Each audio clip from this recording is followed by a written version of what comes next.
والعاقبۃ للمتقین والصلاة والسلام علی سید الانبیاء والمرسلین وعلی آلہ واصحابہ اجمعین اما بعد اعوذ باللہ من الشیطان الرجیم بسم اللہ الرحمن الرحیم قل بفضل اللہ وبرحمتہ فبذلک فلیفرحوا صدق اللہ العظیم وصدق رسولہ النبی الکریم الامین ان اللہ وملائکتہ یصلون علی النبی یا ایہا الذین آمنوا صلوا علیہ وسلموا تسلیما الصلاۃ والسلام علیک یا سیدی یا رسول اللہ.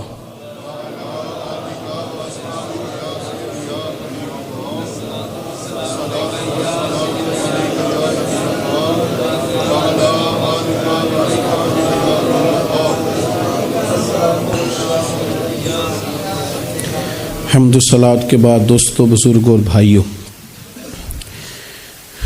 انسان اپنی زندگی میں جیسے جیسے شب و روز طے کرتا ہے، بہت سارے مواقع زندگی میں اسے دیکھنے نصیب ہوتے ہیں.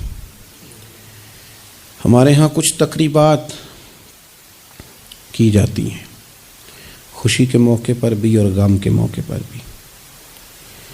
خوشی کی تقریبات بھی پہلے بڑی مختصر، جامع، پروقار اور وزادار ہوتی تھی. نکاح کا مطلب ہے دو گواہوں کی موجودگی میں ایجاب و قبول کرنا.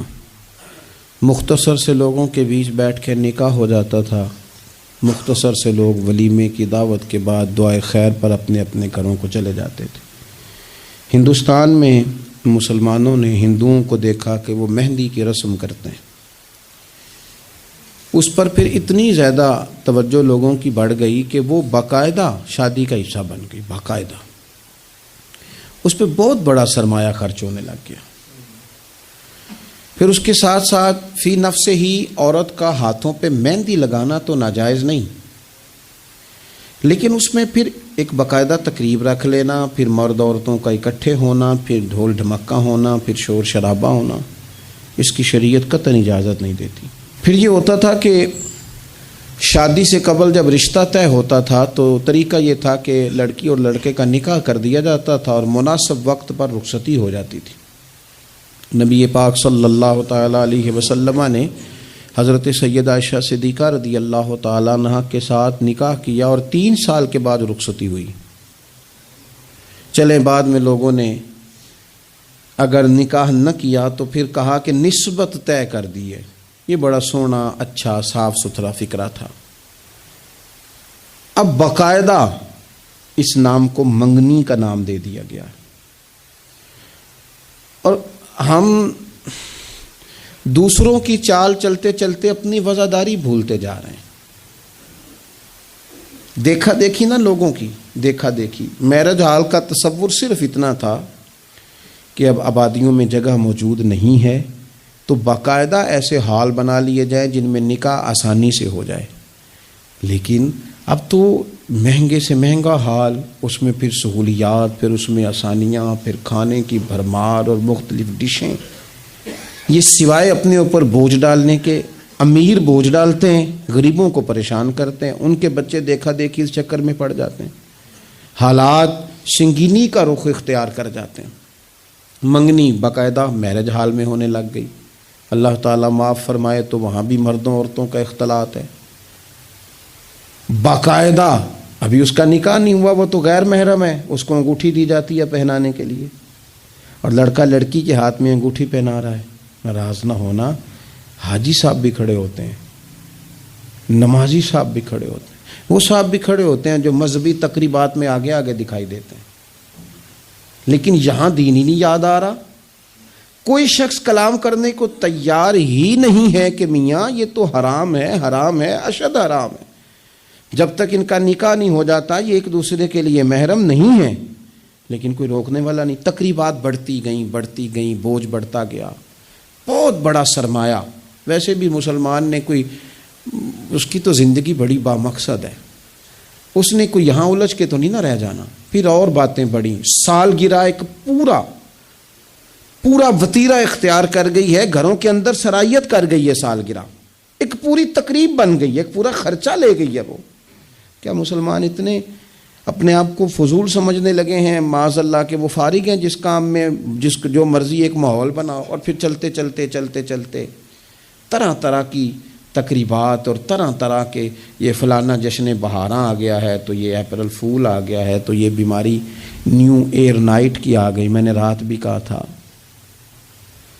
جس قوم کی بچیاں کشمیر میں روز روتی ہوں وہ جشن منائے گی سڑکوں پہ نکل کے. جن لوگوں کے بھائی برما میں کاٹ دیے جاتے ہوں وہ جشن منائیں گے. او خدا کے بندو، لوگوں نے تو تنقید کر کے چپ کر گئے. تنقید کر کے دیکھو جی، عرب شریف والوں نے وہاں سینمے کھلوا دیے، تم تو تنقید کر کے چپ کر گئے نا. یہ وہ مقام کرب ہے، یہ وہ مقام خوف ہے. جب عرب کی دھرتی پہ عورتیں ناچیں گی تو مجھے بتاؤ نا امام حسین کے دل پہ کیا گزرے گی، امام حسن کو کیا اس سے اذیت پہنچے گی. آپ کو پتہ ہے سیدہ پاک کو کتنی تکلیف ہوگی، مولا کائنات کو کتنی ہوگی، عثمان غنی کو، فاروق اعظم کو، صدیق اکبر کو. تمہیں پتہ ہے یہ عرب کا ملک کسی ایک شخص کی حکومت کی جگہ نہیں ہے، یہ کسی خاندان کا نہیں ہے، کسی قبیلے کا نہیں ہے، کسی سیاستدان کا نہیں ہے. یہ عرب شریف تو میرے نبی پاک کا وطن ہے. اس وطن میں جب گانے باجے ہوں گے، ڈھول ڈھمکے ہوں گے، تماشے ہوں گے، حضور کے قلب نور کو کتنی تکلیف ہوگی. اور ہم ہیں کہ مذاق بنا ہوا ہے. کہاں ہیں وہ لوگ جو روز کہتے تھے موویاں بنا کے غریب لوگوں کو پکڑ کے کہتے تھے یہ فلانی غلط حرکت کر رہا ہے، یہ فلانی. تمہارا فتویٰ غریب کے حق میں اور ہے اور امیر کے حق میں اور ہے.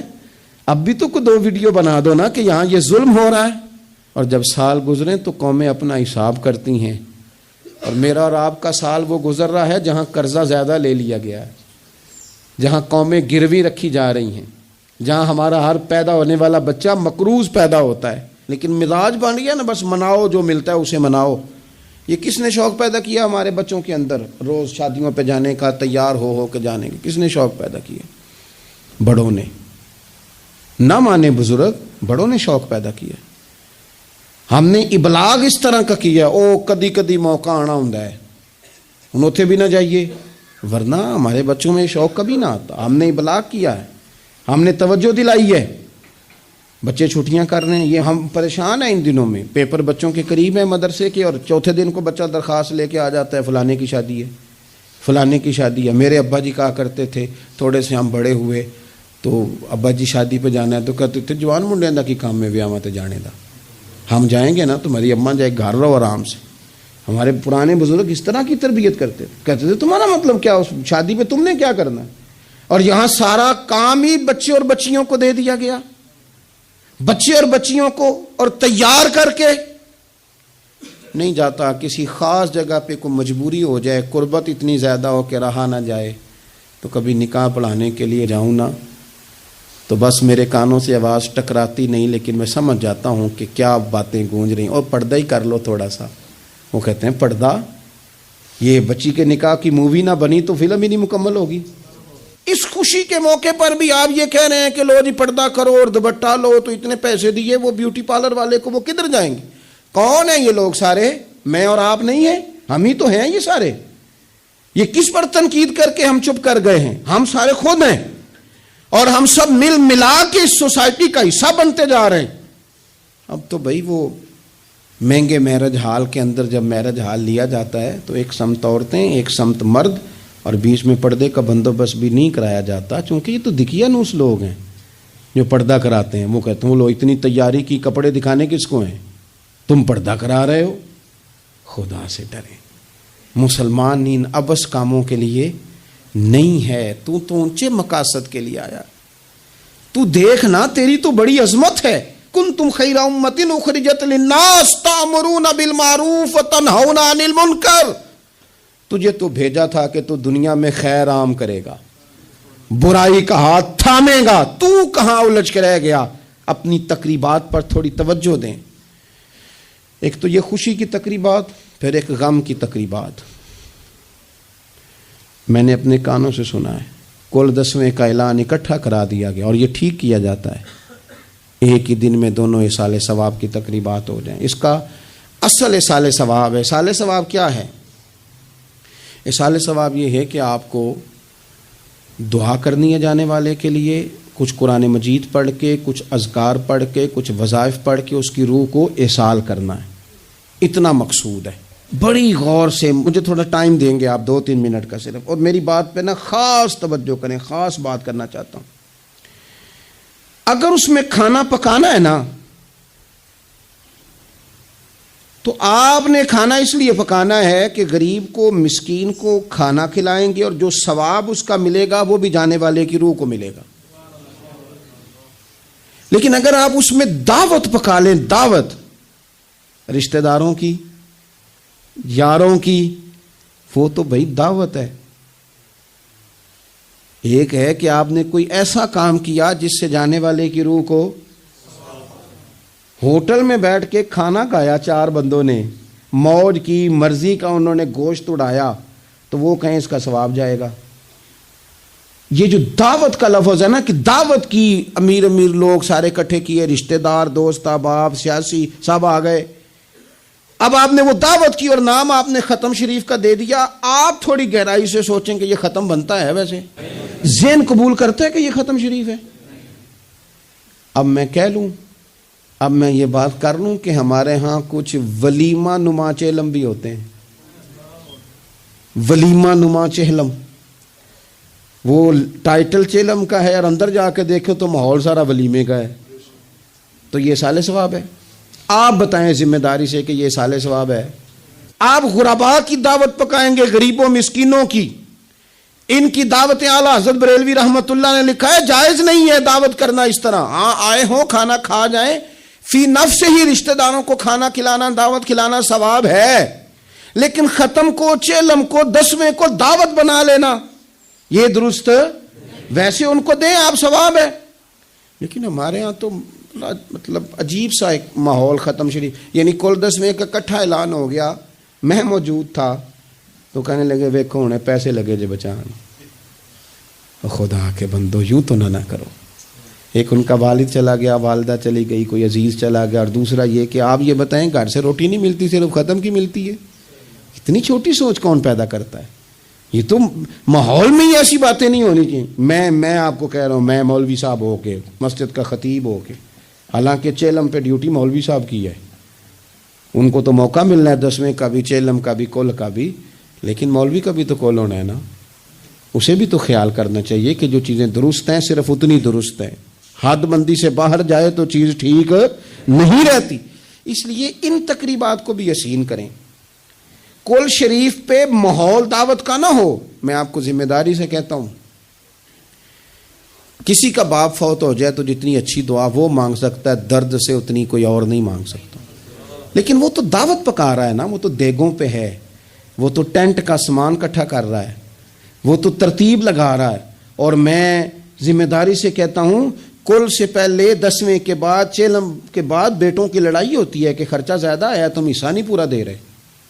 یہ سال ثواب ہے؟ تیرے ذمہ 25,000 ہے، تیرے ذمہ 30,000 ہے، یہ سال ثواب ہے؟ یہ غلط چیز ہے. کیونکہ آپ، ایک ماحول ہے دعوت کا، ایک ماحول ہے دعا کا، ان دونوں میں فرق ہے. جہاں دعا کا ماحول ہوگا نا، وہاں نہیں یہ ٹینٹوں کا چکر، روٹیوں کا چکر، یہ آنے جانے والوں کا چکر، میرج حال، وہاں نہیں. وہاں تو لوگ قرآن شریف پڑھیں گے، وہاں تو گھر والے بھی بیٹھ کے تسلی سے تسبیح کریں گے، اور پھر تسلی سے آنسوؤں سمیت رب کی بارگاہ میں دعا کریں گے. دعوت اور دعا کا ماحول ہی الگ الگ ہے. اس لیے جو ہماری تقریبات اصال ثواب کی ہیں. اور پھر میں آپ سے عرض کروں، امیر بڑے بڑے چہلم کرتے ہیں، غریبوں کو مشکل میں ڈال دیتے ہیں.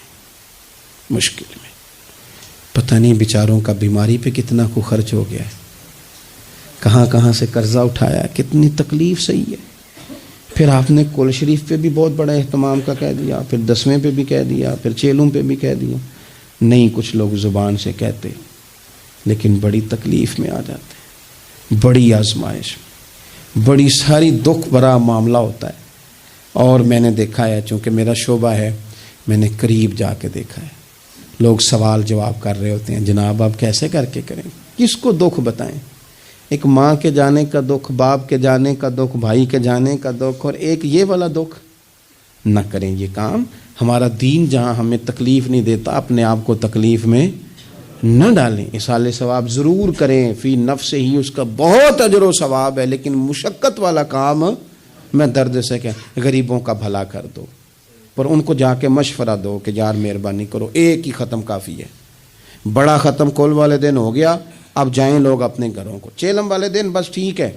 میں تو آپ کو مشورہ دوں گا کہ آپ کسی مسجد میں گھر سے سارے لوگ چلے جائیں، مسجد کے نمازی بیٹھے ہیں وہاں جا کے آپ کہیں جناب قاری صاحب یہ تھوڑا ختم شریف پڑھ دیں۔ آپ کو بہت بڑا اعلان کرانے کی بھی ضرورت نہیں، آپ ختم شریف پڑھ دیں۔ دیکھو نا میرے نبی پاک صلی اللہ علیہ وسلم، اللہ کرے حضور کی ادائیں نور بن کے ہمارے دلوں میں اتر جائے اور وہ نہ اندر رہ جائیں ہمارے۔ یہ دیکھو اصالِ ثواب۔ حضرت سیدنا سعد بن معاذ رضی اللہ تعالیٰ عنہ کا وصال ہو گیا، قربان جائے، نصیب دیکھو، حضور ان کی قبر پر کھڑے ہو گئے۔ قبر میری تے میرے اپیرا جے کر پامے پھیرا، حضور قبر پہ کھڑے ہو گئے، اور پھر نبی کریم نے تسبیح پڑھی، پھر تحلیل پڑھی، پھر تکبیر پڑھی، دیر تک پڑھتے رہے۔ پھر حضور نے پتہ کیا فرمایا؟ فرمایا تمہارے بھائی کی قبر تنگ ہو گئی تھی، میں نے تسبیح پڑھی ہے تو اللہ نے کشادہ کر دی ہے، کھول دی ہے قبر، تو جاؤ نا ابا جی کی قبر پہ پڑھو نا وہاں اللہ اکبر اللہ اکبر اللہ اکبر، پڑھو نا وہاں جا کے الحمدللہ الحمدللہ وہاں پڑھو جا کے، وہاں جا کے کہو لا الہ الا اللہ لا الہ الا اللہ لا الہ الا اللہ محمد الرسول اللہ صلی اللہ علیہ، پڑھو جا کے وہاں سورہ یاسین، پڑھو جا کے سورہ ملک، پڑھو جا کے وہاں قرآن مجید، دیکھو معاملات ٹھیک ہو جائیں گے۔ یہ اصالِ ثواب کی ترتیب بنائیں، گھر میں بھی اصالِ ثواب کریں تو ذرا درد سے، ذرا ذوق سے، ذرا اچھی طرح پڑھ کے، لیکن دعوتیں نہ بنائیں کل 10ویں چیلم کو، دعوتیں یعنی مل بیٹھو، کپڑے نئے نکالو، پوری تیاری کرو، اور جناب وہاں جاؤ اور جا کے کھانا کھاؤ اچھا سا خوبصورت سا، اور ساری توجہ ہی کھانے پہ، چونکہ وہ اس کو پتہ ہے کہ جس طرح شادی میں کھانا کم پڑ گیا تو عزت نہیں ہوگی، اس طرح اگر چیلم پہ کم پڑ گیا تو پھر بھی رسوائی ہوگی، تو جب کھانے پہ لگ جائیں گے تو دعا تو رہ گئی، جانے والے کا فائدہ نہ ہو سکا۔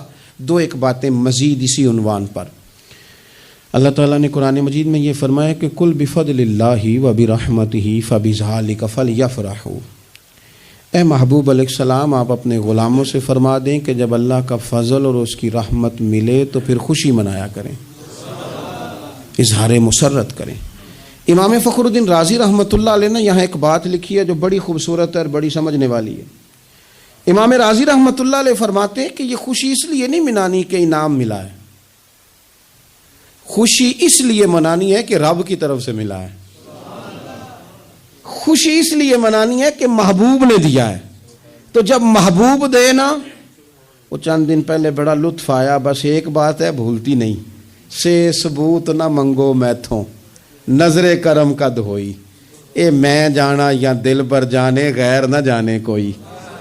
یہ اس لیے خوشی منانی ہے کہ نظر کرم ہوئی ہے، اللہ نے نوازا ہے، تو اب جب اس لیے خوشی منانی ہے کہ اللہ نے دیے تو پھر خوشی بھی وہی منانی ہے جس سے اللہ راضی ہو، اسی انداز میں رہنا ہے جس میں رب رسول راضی ہوں۔ تقریبات میں 2-3 چیزوں کا خاص خیال، ایک تو خرچ حد سے زیادہ نہیں ہونا چاہیے، اعتدال کے ساتھ خرچ کریں، فضول خرچی سے بچیں۔ ہماری شادیوں میں اتنا زیادہ خرچ ہوتا ہے، اتنا زیادہ خرچ ہوتا ہے، اور یہ چونکہ ہماری طبیعت ہے نا، ہم کسی نہ کسی بات میں اپنے آپ کو خود بخود ایموشنل کر لیتے ہیں۔ میرا پہلا منڈا ہے تو میں زور لانا ہے، سارے چاہ کرنے، پھر میرا آخری ہے تو ہن بھی میں سارے چاہ، او دیکھو جی آخری شادی ہے، او یہ آخری نہیں ہے میرے بھائی، کس نے آپ کو کہا؟ دعا کریں نا اللہ بیٹے کو بھی بیٹے دے، اللہ بیٹے کو بھی بیٹیاں دے، تو ان کی بھی شادیاں ہوں، تو آخری تو نہ ہوئی۔ کیوں؟ مطلب آپ بلا وجہ اپنے آپ کو خود بخود ایموشنل کر کے، اور یہ اتنی کبھی طبیعت ہے بعض لوگوں کی کہ وہ کہتے ہیں وہ دکھانا ہے آج. آپ شادی کی تقریبات کو فضول خرچیوں سے بچائیں. قرآن مجید نے کیا کہا کلو وشربو ولا تسرفو، کھاؤ بھی پیو بھی، فضول خرچی نہ کرو، اعتدال میں رہ کے کرو سارا کام، لیکن میانہ روی میں، اعتدال میں. ایک قرضہ وہ ہے جو انسان مجبور ہو کے لیتا ہے، کوئی مجبوری آ گئی، کوئی تنگ دستی آ گئی، کوئی نقصان ہو گیا. ایسے مقروض کے ساتھ تو نبی پاک صلی اللہ تعالی علیہ وسلم نے نا اظہار ہمدردی فرمایا ہے. ایسے مقروض کو مہلت دینے کا کہا ہے جو مجبور ہو کے قرض لیتا ہے. حضور صلی اللہ علیہ وسلم نے فرمایا اگر تم نے کسی شخص سے قرض لینا ہے اور وہ تنگ دست ہے تو تم اسے مہلت دو. تم جتنے دنوں کی اسے مہلت دو گے نا، اور جتنے پیسے تم نے لینے ہوں گے اتنے ہی پیسے روز اللہ تمہیں صدقہ کرنے کا ثواب عطا فرمائے گا. اظہار ہمدردی کیا. اور کریم ہے نا محبوب، لاجپال ہے نا محبوب، عطائیں کرنے والے ہیں نا محبوب. کون دیتا ہے دینے کو منہ چاہیے، دینے والا ہے سچا ہمارا نبی. اور مانگیں گے مانگے جائیں گے، منہ مانگی پائیں گے. سرکار میں نہ اللہ ہے نہ حاجت اگر کی ہے. حضور فرماتے ہیں ابن ماجہ میں محبوب کریم علیہ السلام کا فرمان موجود ہے. محبوب فرماتے ہیں میں مومنوں کی جانوں سے بھی زیادہ قریب ہوں. اگر میرا کوئی مسلمان مومن میرا امتی فوت ہو جائے اور اس کے ذمہ قرض ہو تو مجھ سے آ کے لے لینا، میں اپنے امتی کا قرض ادا کر دوں گا. اور حضور سید عالم صلی اللہ تعالی علیہ وسلم، میں پھر کہہ رہا ہوں اس میں کئی روایات آپ کے سامنے رکھ سکتا ہوں. حضرت ابو امامہ رضی اللہ تعالیٰ عنہ انصاری صحابی ہیں، فرماتے ہیں میں بڑا پریشان تھا اور مسجد میں بیٹھا تھا. قرض بہت بڑی اذیت ہے. مقروض قیدی ہے، صحت ہونے کے باوجود بیمار ہے، گھر ہونے کے باوجود بے گھر ہے، ساری آسانیاں ہونے کے باوجود تکلیف میں ہے چونکہ مقروض ہے. ہر وقت کی اذیت ہے، ہر وقت کی ٹینشن ہے. حضرت ابو امامہ رضی اللہ عنہ فرماتے ہیں میں مسجد میں بیٹھا تھا، قربان جائیں نبی کریم علیہ السلام تشریف لائے اور محبوب کے میٹھے اور مد بھرے جملے، کک سواد نہیں مشری اندر اسی کھنڈاں وی چک ڈٹھیاں، انہاں ساریاں شیواں نالوں گلاں سجن دیاں مٹھیاں. محبوب نے فرمایا ابو امامہ کیا بات ہے یار، یہ وقت نہیں مسجد آنے کا، اور اس وقت کے اندر میں تمہیں مسجد میں دیکھ رہا ہوں، اس وقت کیوں بیٹھے ہو؟ عرض کرنے لگے حضور مجھے قرض نے پریشان کر دیا، آزمائش میں آ گیا ہوں، حضور کیا کروں؟ تو نبی کریم نے فرمایا میں تمہیں دعا سکھاتا ہوں نا. حضور نے دعا سکھائی، کہاں پڑھو اللہم انی اعوذ بک من الہم والحزن واعوذ بک من العجز والکسل واعوذ بک من الجبن والبخل واعوذ بک من غلبۃ الدین وقہر الرجال. فرمائے اس دعا کو پڑھا کرو اللہ خیر کر دے گا. حضرت ابو امامہ فرماتے ہیں لوگوں میں نے یہ دعا پڑھی، میرے نصیب دیکھو، پڑھی میں نے پر سیکھی میں نے ڈائریکٹ حضور سے ہے. میں نے یہ دعا پڑھی، اللہ نے میرے قرضے بھی دور کر دیے اور میرے غم بھی سارے دور کر دیے. ہمارے تو وظیفے میں اعلیٰ حضرت نے اس دعا کو شامل کر دیا. فرمایا اسے پڑھو، صبح بھی پڑھو شام بھی پڑھو، غم بھی دور ہوں گے قرضے بھی دور ہوں گے. اور یہ روایت سنن ابو داؤد شریف میں موجود ہے. عزیز بھائی نبی پاک اظہار ہمدردی کرتے، لیکن جو بندہ جان بوجھ کے قرضہ لے، جان بوجھ کے قرضہ لینے سے مراد کیا ہے؟ شہرت کے لیے، دکھاوے کے لیے، زیادہ خرچے کرنے کے لیے، مہنگی شادی کرنے کے لیے جو بندہ قرضہ لے اس کے بارے میں پتہ ہے رسول کریم صلی اللہ تعالی علیہ وسلم نے کیا فرمایا؟ محبوب فرمانے لگے یہ المستدرک میں موجود ہے، ذرا لفظ دیکھیے گا حدیث کے. حضور فرمانے لگے میں کفر اور قرض سے اللہ کی پناہ مانگتا ہوں. میں کہہ چکا ہوں کہ شارحین حدیث نے لکھا یہ وہ والا قرض ہے جو بندے نے شہرت کے لیے لیا، خرچے بڑھانے کے لیے لیا، مہنگی شادی کرنے کے لیے، دکھاوے کے لیے کام کرنے کو لیا، مجبور نہیں تھا، جان بوجھ کے لیا. حضور فرمانے لگے میں کفر اور قرض سے اللہ کی پناہ مانگتا ہوں. تو صحابی نے عرض کی یا رسول اللہ آپ قرض اور کفر کو برابر کر رہے ہیں، ایک جگہ ذکر فرما رہے ہیں؟ تو حضور نے فرمایا ہاں میں ایک جگہ ذکر کر رہا ہوں، میں ان دونوں کا ذکر اکٹھا کر رہا ہوں، کفر اور قرض. اتنی بڑی بات، اعتدال میں رہیں، کم سے کم قرضے. اور یہ سارا کچھ ہو سکتا ہے، کوئی مشکل کام نہیں ہے. دوسری بات، ایک تو شادی میں خرچ کم سے کم کریں تقریبات میں، اور دوسری بات یہ کہ تھوڑا سا نا پردے کا اہتمام ہو. میں کوئی تنقید نہیں کرتا، طنز نہیں کرتا، چونکہ ہماری بہنیں مائیں بیٹیاں ہوتی ہیں، ہم نہیں انہیں سمجھانا ہے، ان کو ذرا سمجھائیں، ان کو یہ بتائیں کہ قیمتی چیزیں جو ہوتی ہیں وہ پردوں میں ہوتی ہیں۔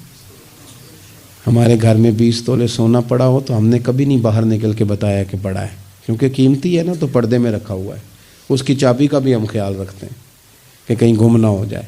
اسی طرح ہر کتاب کو غلاف نہیں چڑھتا، صرف قرآن پاک کو چڑھتا ہے۔ انہیں بتاؤ کہ ساری بیویاں پردہ نہیں کرتی، صرف سیدہ عائشہ صدیقہ کی کنیزیں کرتی ہیں، صرف سیدہ فاطمہ کی کنیزیں کرتی ہیں رضی اللہ تعالی عنہما۔ تھوڑا سا نا پردے کا اہتمام۔ شادی بیاہ پہ تو بالکل ہی معاملہ گڑبڑ ہے، اور پوری تیاری کر کے عورتیں معاذ اللہ آ جاتی ہیں، اور یہ تو روکنا ہے ان کے ورثاء نے، ان کے جو ولی ہیں۔ عورت نے جو بناؤ سنگار کرنا ہے وہ تو گھر میں اپنے خامد کو دکھانے کو کرنا ہے، تو وہ گھر میں کرے جب اس کو ضرورت ہو، لیکن اس طرح سے لے کر کے اس کو بیاہ میں جانا، شادی میں جانا، مہندی کی تقریب میں جانا، یہ نہ عقلاً ٹھیک ہے، نہ نقلاً ٹھیک ہے، نہ تہذیب کے طور پر ٹھیک ہے، نہ سوسائٹی میں مہذب لوگ اس طرح کا کوئی کام کرتے ہیں۔ سنو، نبی پاک صلی اللہ تعالی علیہ وسلم نے ارشاد فرمایا، شرک کے بعد جو سب سے بڑا گناہ ہے وہ بدکاری ہے، بے حیائی ہے۔ اور نبی پاک علیہ السلام نے فرمایا کچھ عورتیں ایسی ہیں جو لباس پہن کے بھی ننگی ہیں۔ فرمایا یہ وہ عورتیں ہیں جنہیں اللہ تبارک و تعالی جنت کی ہوا بھی عطا نہیں کرے گا، خوشبو تک نہیں ملے گی۔ ان کو یہ سمجھائیں۔ یہ آج کل بڑا عروج ہے شادیوں کا، خواتین مہربانی کریں، اپنے اوپر رحم کھائیں، نہ اللہ کی نافرمانی مول لیں۔ ماؤں بہنوں بیٹیوں، پھر روتی ہو، دکھ سناتی ہو، کہتی ہو بڑی ساری آزمائش میں ہیں، تو اگر تکلیف میں ہو تو پھر تو رحمت والے کام کرو نا۔ بندہ تکلیف میں بھی ہو، دکھوں میں بھی، اور کام عذاب والے کرے تو اسے کس طرح کر کے آسانی میسر آئے گی؟ اس لیے شریعت اسلامیہ کے دائرے کے اندر وقت گزاریں۔ تیسری گزارش تقریبات کے حوالے سے، تیسری اور آخری یہ ہے کہ ہم نہ شادی ہو، بیاہ ہو، کوئی بھی معاملہ ہو، ہمارا یہ مزاج بن گیا ہے کہ ہم نہ تعلقات نبھاتے ہیں۔ دفتر کے لوگوں کو بلائیں گے، ہمارے جو بزنس کے متعلقہ لوگ ہیں ان کو دعوتیں دیں گے، جن لوگوں سے ہمیں کوئی سیاسی سماجی کام پڑ سکتا ہے انہیں بلائیں گے، دعوت بھی کبھی کھلائیں گے تو کوشش کریں گے اس بندے کو کھلائیں جو بندہ نا جس کی ذرا فوٹو صحیح آتی ہے، لائکس اچھے ملتے ہیں۔ اسی طرح کا معاملہ شادی میں ہم نے کر لیا ہے، صرف اپنے فائدہ دیکھ کے، نفع دیکھ کے، بلکہ اخباروں میں بعض میں خبر آتی ہے فلاں کے بیٹے کا ولیمہ سیاسی اجتماع بن گیا، غرباء کو موقع نہیں ملتا۔ ہمارے استاد صاحب بات سنایا کرتے تھے، وہ فرماتے تھے کہ ایک آدمی کو کسی نے بلا لیا شادی پہ، تو کسی گیراج میں کسی ورک شاپ پہ کام کرتا تھا، تو وہ نہ وہیں سے کپڑے نہ بدل سکا، انہی کپڑوں میں اسی طرح آلودہ تھے کام کے ساتھ۔ اس نے کہا کہ اگر میں گھر گیا تیار ہونے تو وہ لیٹ نہ ہو جاؤں، تو اسی طرح چلا گیا۔ اس کو چوکیدار نے اندر ہی نہیں جانے دیا، کہا تو کدھر آ گیا؟ اس نے بڑی کہا بھی مجھے بلایا ہے، میرا تعلق ہے۔ اس نے کہا نہیں نہیں، تجھے کیسے بلا لیا؟ کیونکہ اسے پتا تھا نا ان لوگوں کا تو اسٹیٹس ہی اور ہے، غریب آدمی ان کی دعوت میں۔ اس نے کہا جا، تجھے نہیں بلایا، اندر ہی نہیں گھسنے دیا۔ اب وہ جلدی سے گاڑی بھگا کے گھر گیا، وہ کاٹن شاٹن مایا شایا تگڑے کپڑے، ویسٹ کوٹ، اچھے طرح سوٹ بوٹ پہن کے جب وہ واپس لوٹا نا تو اس نے جناب خود سے اسی چوکیدار نے خود دروازہ کھولا، اندر بھیجا۔ اب وہ جب کھانا شروع ہوا نا تو اس نے ایک ڈونگا لیا سالن کا اور اپنا کرتا پکڑ کے اس میں ڈبو دیا، پھر دوسرا کرتا ڈبو دیا۔ تو لوگوں نے کہا تم باولے تو نہیں ہو گئے، یہ کیا کر رہے ہو؟ اپنے کپڑے آلودہ کر رہے ہو سالن سے۔ کہنے لگا میری تو دعوت نہیں، دعوت تو کپڑوں کی ہے، اگر میری ہوتی تو مجھے تو پہلے بھی داخل ہونے دیتے، یہ تو ان کپڑوں کی دعوت ہے میاں، تو یہ چونکہ ان کی دعوت ہے تو انہیں کہہ رہا ہوں کھاؤ کھانا، میری تو ہے ہی نہیں دعوت، تو ان کو کھانا چاہیے۔ اس لیے کہ یہاں تو گاڑیوں کی دعوت ہے، یہاں تو کوٹھیوں کی دعوت ہے، یہاں تو دعوت اس بات کی ہے کہ بڑی پجاروں میں کون آیا ہے؟ رسول کریم صلی اللہ تعالی علیہ وسلم نے فرمایا ولیمے کے کھانوں میں بدترین کھانا، یہ صحیح بخاری ہے، فرمایا ولیمے کے کھانوں میں سے بدترین کھانا وہ ہے جس میں امیروں کو تو بلایا جائے پر غریبوں کو نہ بلایا جائے، وہ بدترین دعوت ہے۔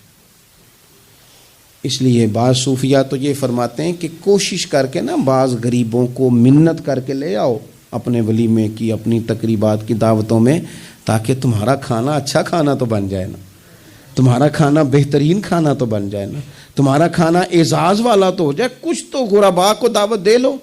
لیکن ہماری تقریبات ہماری ذاتی معاملات کا حصہ بن جاتی ہیں۔ میں تو مذہبی تقریبات بھی دیکھتا ہوں، مذہبی تقریبات میں بھی ہماری پوزیشن کچھ اسی طرح کی ہے۔ میں اپنے بارے میں کئی دفعہ دوستوں کو کہہ چکا ہوں کہ دین کا خادم سمجھ کے دعوت دینا تو بڑی اچھی بات ہے، لیکن ہمیں برانڈ نہ بناؤ۔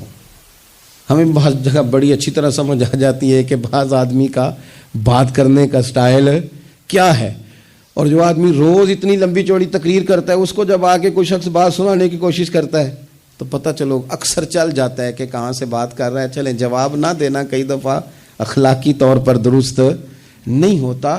دینی تقریبات کو ضروری ہے کہ 600 آدمی 400 آدمی بیٹھے گا تو پھر ہماری محفل ہوگی؟ کوئی ضروری ہے؟ اس لیے تو غریب آدمی نے جلسے کو ہاتھ ڈالنا ہی چھوڑ دیا، جلسہ مہنگا ہی بڑا ہے۔ غریب آدمی نہیں یہ کام کرتا، وہ کیسے محفل کرے گا؟ وہ تو آپ ساؤنڈ والے کے پاس جائیں تو کہتا ہے دور بدل گیا ہے، اب کہاں 1500 میں ساؤنڈ لگتا ہے۔ وہ تو چونکہ ہم نے ہر چیز کو برانڈ بنا دیا، کمرشل کر دیا، ماحول اور طرح کا بنا دیا ہے۔ یہ کام نہ کریں، آپ اس کو دین ہی بنائیں، اور یہ ذوق ہی رہے نا تو بھائی اس کے لیے پھر کسی آرٹیفیشل نعت خاں کو بلانے کی ضرورت نہیں ہوتی۔ محلے کا لڑکا بھی سونی نعت پڑھ لیتا ہے، اس کے لیے پھر اپنے خطیب صاحب بھی بڑی بہترین تقریر کر لیتے ہیں جو ہمیں 5 نمازیں پڑھاتے ہیں، پھر یہاں بھی سارے کام۔ لیکن ذہن تقریبات کے لحاظ سے بن گیا ذرا بڑا اونچا سا۔ دین اپنی ذاتی حیثیت رکھتا ہے، اپنی تقریبات کو شستہ کریں، سنجیدہ کریں، صاف ستھرا کریں، جتنی بھی قباحتیں ہیں، اخلاقی ہیں، مالی ہیں، ان کو دور کریں۔ ہم مسلمان ہیں، مسلمان بڑا سنجیدہ سا ہوتا ہے، سونا سا ہوتا ہے، اس کے رویے بڑے میٹھے ہوتے ہیں، اس کے آنے جانے کے معاملات میں شائستگی ہوتی ہے، اسے دیکھ کے پتہ چلتا ہے کہ یہ رسول اللہ کا ماننے والا ہے، یہ نبی کریم علیہ الصلوۃ والسلام کا تربیت یافتہ امت ہے۔ اللہ تعالیٰ سمجھ عطا فرمائے۔ آخر دعوانا ان الحمد للہ۔ عشق سرکار سے دل جس نے سنوارا ہوگا، اس کی قسمت کا بلندی پہ ستارہ ہوگا، اس کی قسمت کا بلندی پہ ستارہ